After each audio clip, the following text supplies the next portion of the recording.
റസൂലുള്ളാഹി സ്വല്ലല്ലാഹു അലൈഹി വസല്ലം തങ്ങളുടെ ഒട്ടുമിക്ക യാത്രകളും വ്യാഴാഴ്ച നബിതങ്ങൾ യാത്ര പോകുമായിരുന്നു. അപ്പോ വ്യാഴാഴ്ച യാത്രയും പ്രത്യേകം സുന്നത്താണ്. നമ്മളുടെ പോകാൻ ഉദ്ദേശിക്കുമ്പോൾ ആ നിലയിൽ ഒന്ന് തർത്തീബാക്കിയാൽ അതും പ്രത്യേകമായ പ്രതിഫലം കിട്ടുന്നൊരു കാര്യം കൂടി.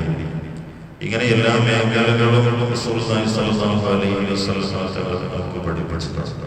ഒറ്റയ്ക്ക് യാത്ര ചെയ്യരുത്. ഒറ്റയ്ക്ക് യാത്ര ചെയ്യുന്ന ഒരു ശൈത്താനാണ്. രണ്ടുപേരും യാത്ര ചെയ്യരുത്. രണ്ടുപേരും യാത്ര ചെയ്ത രണ്ട് ശൈത്താനാണ്.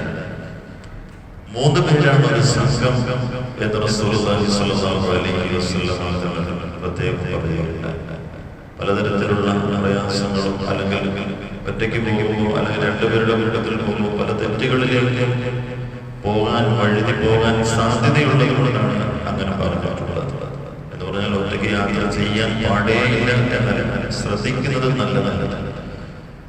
ഒറ്റയ്ക്ക് പോകുന്ന ഒരു ശൈത്താനാണ്, രണ്ടുപേരും രണ്ട് ശൈത്താനാണ്, മൂന്ന് പേരാണ് ഒരു സംഘം. അപ്പൊ മൂന്ന് പേര് യാത്രയ്ക്കുണ്ടെങ്കിൽ ആ മൂന്ന് പേരിൽ ഒരാൾ അമീറാകണം എന്ന് ഹദീസിൽ റസൂലുള്ളാഹി സ്വല്ലല്ലാഹു അലൈഹി വസല്ലം പറഞ്ഞു. ഒരാൾ അമീർ സ്ഥാനം കേൾക്കണം. അത് സുന്നത്താണ്.